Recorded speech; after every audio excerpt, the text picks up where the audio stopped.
తెలంగాణలో political heat పెరిగింది. Congress BRS నేతల మధ్య సవాళ్ల పర్వం కొనసాగుతుంది. గత ప్రభుత్వ అప్పులు, గురుకులాల టెండర్లపై సవాళ్లు విసురుకున్నారు. గన్ పార్క్ వెళ్లిన మంత్రులు అడ్లూరి, పొన్నం, అజారుద్దీన్ బీఆర్ఎస్ చేస్తున్న ఆరోపణలపై చర్చకు సిద్దమన్నారు. ఆరోపణలు నిరూపిస్తే రాజీనామా చేస్తామన్నారు. బీఆర్ఎస్ నేతలు చర్చకు రెడీ అంటే సోమాజిగూడ ప్రెస్ క్లబ్ కు వస్తామన్నారు. అటు మంత్రులు వెళ్లిపోయిన తర్వాత గన్ పార్క్ వద్దకు బీఆర్ఎస్ నేతలు బయలుదేరారు. తెలంగాణ భవన్ వద్ద బీఆర్ఎస్ నేతలను పోలీసులు అడ్డుకున్నారు.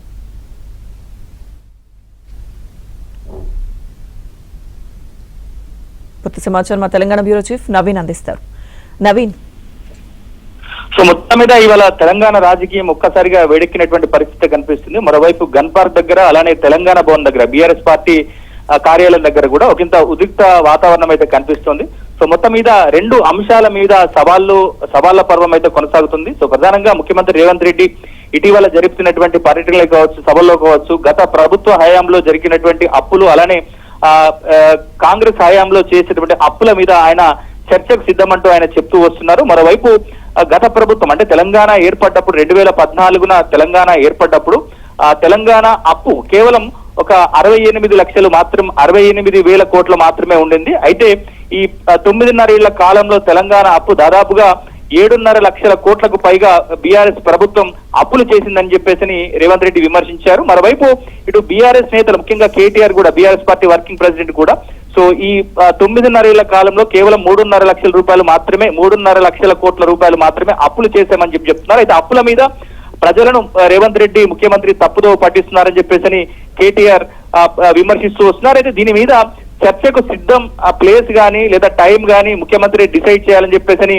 కేటీఆర్ సవాల్ విసిరారు. సో దానికి మంత్రి జూపల్లి కృష్ణారావు సో ఆ సవాల్ను స్వీకరించి ఆయన తెలంగాణ భవన్ కు వస్తానని చెప్పేసి, ఇవాళ 11 గంటలకు వస్తానని చెప్పేసి ఆయన ప్రతి సవాల్ విసిరారు. సో ఈ నేపథ్యంలో కేటీఆర్ తెలంగాణ భవన్ లోనే జూపల్లి కృష్ణారావు కోసం వెయిట్ చేస్తున్నారు. ఇక మరోవైపు చూస్తే మాత్రం ఇంకా ముఖ్యంగా ఇటు బీసీ సంక్షేమ శాఖలో ఇటు టెండర్లకు సంబంధించి గోల్మాల్ జరిగింది. దాదాపుగా 2,000 కోట్ల రూపాయలకు పైగా అవినీతి జరిగింది అని చెప్పేసి మాజీ మంత్రి హరీష్ రావు ప్రభుత్వం మీద తీవ్రమైనటువంటి ఆరోపణలు చేశారు. అయితే ఈ ఆరోపణలను మంత్రులు అంటే బీసీ సంక్షేమ శాఖ మంత్రి, అలానే ఎస్సీ సంక్షేమ శాఖ మంత్రి, మైనారిటీ సంక్షేమ శాఖ మంత్రిగా ఉన్నటువంటి పొన్నం ప్రభాకర్, అడ్లూరి లక్ష్మణ్ కుమార్, అలానే అజారుద్దీన్ ఖండించారు.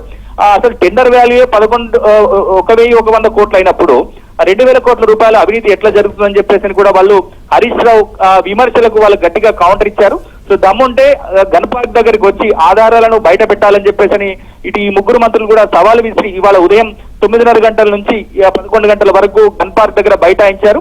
అయితే ఈ నేపథ్యంలో హరీష్ రావు తెలంగాణ భవన్ కు చేరుకున్నారు. అయితే ఆర్ఎస్ ప్రవీణ్ కుమార్, బీఆర్ఎస్ పార్టీకి సంబంధించినటువంటి జనరల్ సెక్రటరీగా ఉన్నటువంటి RS Praveen Kumar Somajiguda press club లో ఇవాళ ఈ అంశం మీద పూర్తి ఆధారాలు తాను విడుదల చేస్తానని చెప్పని ఆయన చెప్పినటువంటి నేపథ్యంలో సో కౌంటర్ గా ఈ ముగ్గురు మంత్రులు కూడా గన్ పార్క్ దగ్గర ఈ అంశానికి సంబంధించి వాళ్ళు మాట్లాడారు. అయితే హరీష్ రావు గాని కేటీఆర్ గాని గన్ పార్క్ దగ్గరికి వస్తే తాము కూడా తమ దగ్గర ఉన్నటువంటి ఆధారాలను బయట పెట్టామని చెప్పని ప్రతిసభలు విసిరారు. సో ఈ నేపథ్యంలో ఇటు హరీష్ రావు కూడా ఇటు వాళ్ళ సవాల్ని స్వీకరించిన తర్వాత అంటే ఆర్ఎస్ ప్రవీణ్ కుమార్ కు తాము సమాధానాలు చెప్పేది లేదు, కేటీఆర్ గాని లేదా హరీష్ రావు గాని కేసీఆర్ గాని వస్తేనే తాము ఈ చర్చకు తాము సిద్ధమని చెప్పేసి మంత్రులు ప్రకటించినటువంటి నేపథ్యంలో సో మాజీ మంత్రి హరీష్ రావు తెలంగాణ భవన్ నుంచి గన్ పార్క్ దగ్గరకు బయలుదేరేటువంటి ప్రయత్నం చేశారు. సో ఆయన్ని గన్ పార్క్ దగ్గరికి వెళ్లకుండానే తెలంగాణ భవన్ గేటు బయటే ఆయనని పోలీసులు అడ్డుకున్నారు. సో ఆయన్ని గన్ పార్క్ దగ్గరికి వెళ్ళనివ్వకుండా పోలీసులు ఆయన అడ్డుకున్నటువంటి పరిస్థితి కనిపిస్తుంది. అక్కడ తెలంగాణ భవన్ దగ్గర ఒకంత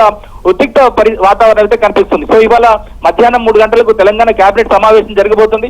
ఈ కేబినెట్ సమావేశం ముందర ఇప్పటికే ఇటు నిన్న ముఖ్యమంత్రి రేవంత్ రెడ్డి ఈ రిసోర్స్ మొబిలైజేషన్ సంబంధించినటువంటి ఒక రివ్యూ కూడా నిర్వహించారు. సో ముఖ్యంగా ఈ అప్పులకు సంబంధించినటువంటి సవాళ్లు ఒకవైపు జరుగుతుంటే మరోవైపు వెల్ఫేర్ డిపార్ట్మెంట్ లో జరిగినటువంటి టెండర్లకు సంబంధించినటువంటి అంశం కూడా ఒకంత దుమారం రేపుతున్నటువంటి పరిస్థితి కనిపిస్తుంది. సో మొత్తం మీద జూపల్లి కృష్ణారావు తెలంగాణ భవన్ కు వస్తారా లేదా హరీష్ రావుని గన్ పార్క్ కు అలో చేస్తారా? సో గన్ పార్క్ దగ్గర ఇటు కాంగ్రెస్ మంత్రులతో హరీష్ రావు ఈ అంశం మీద, అవినీతికి సంబంధించినటువంటి అంశం మీద చర్చలు జరుపుతారా, డిస్కషన్ జరుగుతుందా? తెలంగాణ భవన్ లో కూడా అప్పులకు సంబంధించి ఇటు కేటీఆర్ వర్సెస్ జూపల్లి మధ్య చర్చ జరుగుతుందా అనేటువంటి చూడాల్సింది. ఒక క్షణానికి కూడా ఒకంత ఉత్కంఠ అయితే కొనసాగుతున్నటువంటి పరిస్థితి కనిపిస్తుంది. సో మొత్తం మీద మంత్రులు ఇప్పటి వరకు గన్ పార్క్ దగ్గర ఇటు ఈ టెండర్ల అంశానికి సంబంధించి బీఆర్ఎస్ ఆరోపణలు తిప్పికొట్టినటువంటి మంత్రులు గన్ పార్క్ ఎదురుగా ఉన్నటువంటి సిఎల్పిలోనే వాళ్ళు వెయిట్ చేస్తున్నారు. ఒకవేళ హరీష్ రావు కనుక గన్ పార్క్ దగ్గరికి వస్తే తాము కూడా హరీష్ రావుతో ఈ అంశం మీద చర్చించేందుకు సిద్ధమని చెప్పేసి మంత్రులు ఇప్పటికే ప్రకటించారు. ఒకవేళ హరీష్ చెప్పినటువంటి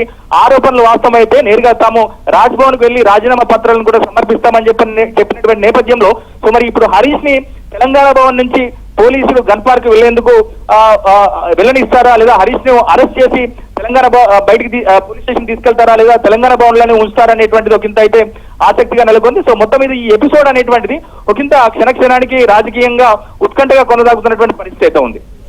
ఓకే నవీన్, థ్యాంక్ యూ.